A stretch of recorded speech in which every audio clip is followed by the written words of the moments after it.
என் இனிய உலகத்தமிழ் மக்களே, தாய்மார்களே, பெரியோர்களே, சிறார்களே, என் அருமைச் சீடர்களே, யோக நண்பர்களே, யோக விரும்பிகளே, உங்கள் அனைவருக்கும் என் இனிய காலை வணக்கம். கலைஞர் தொலைக்காட்சி நிகழ்ச்சியில் நலமுடன் வாழ என்னும் பிரிவில் யோகாசனத்திற்கு அதிக முக்கியத்துவம் தந்திருப்பதை நீங்கள் அறிவீர்கள். அதிகாலை வேளையில் பிரம்ம முகூர்த்தத்தில் இந்த ஆசனங்களை ஒரு 15 நிமிடம் பிராணாயாமங்களையும் செய்துவிட்டால் நமக்கு வாழ்க்கையில் வெற்றி கிடைக்கும், நோய்களே வராது, பணம் கிடைக்கும், பதவி கிடைக்கும், நாம் நினைத்ததெல்லாம் கிடைக்கும். அதுக்குத்தான் யோகா ஆசனம் என்றே பெயர் வைத்திருக்கிறார்கள் என்பதை பலமுறை நான் சொல்லிக் கொண்டிருக்கின்றேன். நீங்கள் நினைத்த காலம் வரை வாழலாம், அதுதான் முக்கியம். நமது உயிர் யமனிடமில்லை, நாம் யமனையே அடித்து விரட்டி விடலாம் என்று சொல்கின்றார். ஏற்றி இறக்கி இருகாலும் குறிக்கும் காற்றை பிடிக்கும் கணக்கறிவாளனுக்கு கூற்றை உதைக்கும் குறியதாமே என்கிறார். பிராணாயாமம் செய்தாலே கூற்றுவனை அடித்து விரட்டி விடலாம் என்கிறார். ஏன்? மனிதனுக்கு மூச்சு தான் முக்கியம். என்றைக்கு மூச்சு நிற்கோ அன்றைக்கி சமம்ன்றான். எவ்வளோ நாள் இழுத்துக்கிட்டே இருக்கும், 6 மாதம் அவன் ஒன்றும் செய்ய முடியாது. என்றைக்கு மூச்சு நிற்கோ அன்றைக்கி தான் அவன் சவத்தை தூக்குங்கம்பாங்க. அது வரைக்கும் பேர் சொல்லித்தான் கூப்பிடுவாங்க.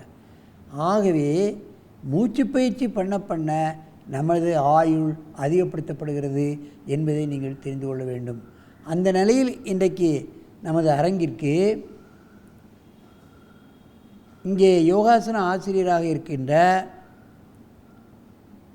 நர்ஸ் படிப்பில் 3வது ஆண்டு படிக்கின்ற சுந்தரி இங்கே வந்திருக்கிறார்கள்.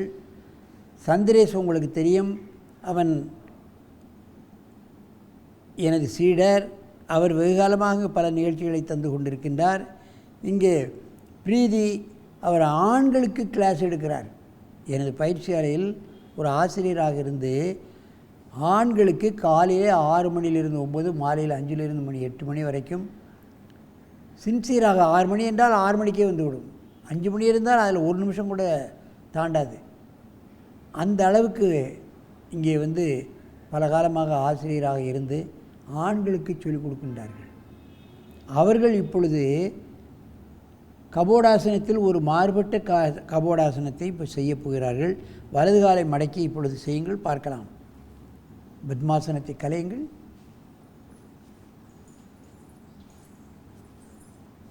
மெதுவாக செய்யுங்கள், அவசரப்பட வேண்டாம்.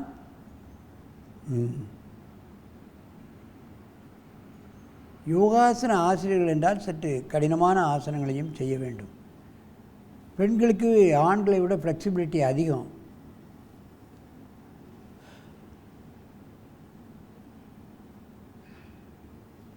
மெதுவாக இந்த ஆசனத்தை கலையுங்கள்.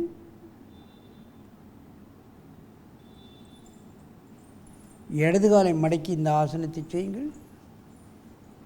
வலது காலை செய்தால் இடது காலை மடக்கி செய்ய வேண்டும்.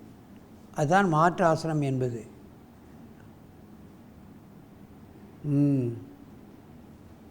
என்னென்ன உறுப்புகளெல்லாம் வளைக்கப்படுகிறது என்பதை பார்க்க வேண்டும். கரண்டை வளைக்கப்படுகிறது, முட்டு வளைக்கப்படுகிறது, பந்துக்கிண்ண முட்டு வளைக்கப்படுகிறது, தோள்பட்டைகள் வளைக்கப்படுகின்றன. ஜாயின்ட்ஸ் பூராமே ஃப்ளெக்சிபிள் ஆகிறதுக்கு இது ஒரு அற்புதமான ஆசனம். நாம் எந்த வேலையை செய்ய வேண்டும் என்றாலும் நமது முட்டுக்கள், ஜாயிண்ட்டுகள் சரியாக இலக்கமாக இருந்தால்தான் அந்த காரியங்களை வேகமாக செய்ய முடியும். மெதுவாக இந்த ஆசனத்தை கலையுங்கள். ஆகவே இதுபோன்ற சின்ன சின்ன ஆசனங்களை செய்து நம் உடலில் எந்த நோயும் வராமல், வலியும் வராமல், ஆஸ்பத்திரிக்கே செல்லாமல், நாம் வருமானத்தில் பெரும்பகுதியை மருத்துவத்திற்கு செலவு செய்யாமல் அதை மற்ற நல்ல காரியங்களுக்கு செய்வதற்கு உதவும் என்ற காரணத்தினால் ஆசனங்களை விடாமுயற்சியுடன் ஆணும் பெண்ணும் பழகி என்றும் ஆரோக்கியமாக நெடிது இனிது வாழ வேண்டும் என்று கேட்டு உங்களிடமிருந்து விடைபெறுவது ஆசனம் ஆண்டியப்பன். வணக்கம்.